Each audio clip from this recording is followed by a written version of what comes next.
I invite Mrs. Gayatri Sundareshan to sing the Mangalacharya.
As the program goes, we will have introductory remarks by Dr. Vijay Bedekar, and then few comments by Prasarak, and then the inaugural address by Professor Dani.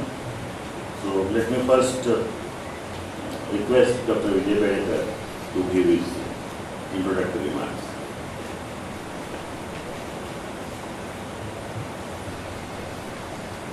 Thank you, Dr. Agarkar. As a continuation of what we talked yesterday, we talked about the importance of history of science yesterday, and then something lacking in the mainstream education of Indian system. Well, story doesn't end there. You know that things are changing, and I know for archaeology, Dr. Jamkhedkar is not here, but old archaeology and new archaeology, and there is some component of cognitive archaeology that any object they find after digging is not enough to describe only the length, width and the description of the article, but then they go behind how this article was produced. And Dr. Sharma yesterday informed me about astrolabe and then metallic content and whether it was possible to build at that time and whatnot. So that's a cognitive archaeology. They try to trace the complete civil, social structure of the society at that time. My point again here is, these 2 or 3 days we are going to have very, very detailed discussion on many writings, almost all writings of Bhaskara900. But there is only one paper probably of Dr. Jamkhedkar who is going to talk on the times of Bhaskara900. I wish the younger generation sitting here, some of the faculty sitting here, can think about that. Because 12th century is an important period in the history of Maharashtra where we are here. Because many foundations of Marathi culture, that's its philosophy, its architecture, its other structural components were actually started in the 12th century. So friends, I feel that the contemporary period, study of contemporary period from the, as history of science, the sociology of science, the philosophy of science, history of ideas. So all these things, all these disciplines also should be incorporated in this field. And they will give you a complete picture of the possible picture. It may not be complete any time, but possible picture of the contemporary period. And why? Why Bhaskara900 could work so much? Yes, we know that geniuses are born, but that's not enough. We know that Bhaskara900 had a tradition. His father was his mentor, guru, whatever you may say.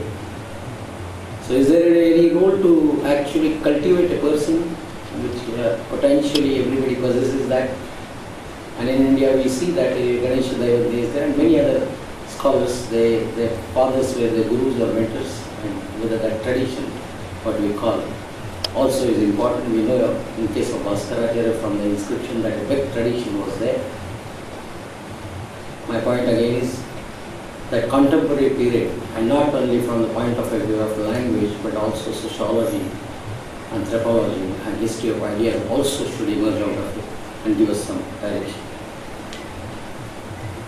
Last point, I would also feel that the contemporary Western hemisphere, what was happening there, because again 12th century is very important. And Bhaskara900 was writing such fundamental concepts in mathematics, what was happening there, and that also was an important period for Western mathematical and philosophical this thing, because the translation industry started there in Toledo in 12th and around that.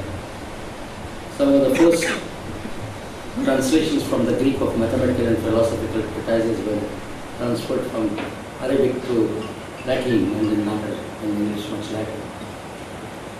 So to understand Bhaskara900, even the contemporary Western field of mathematics and philosophy and other things, what were happening there, it's very important because the translation industry is important. For India it's very important. You know that earlier all the translations into Arabic and Persian went to Europe, and from there India was actually introduced there. So translation period in the West is very important, and Bhaskara900 works were also, they were translated in Persian, we were able to have extended with paper later.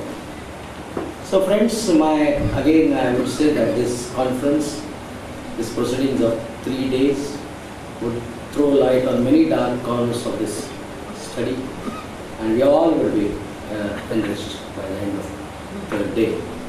Friends, thank you very much.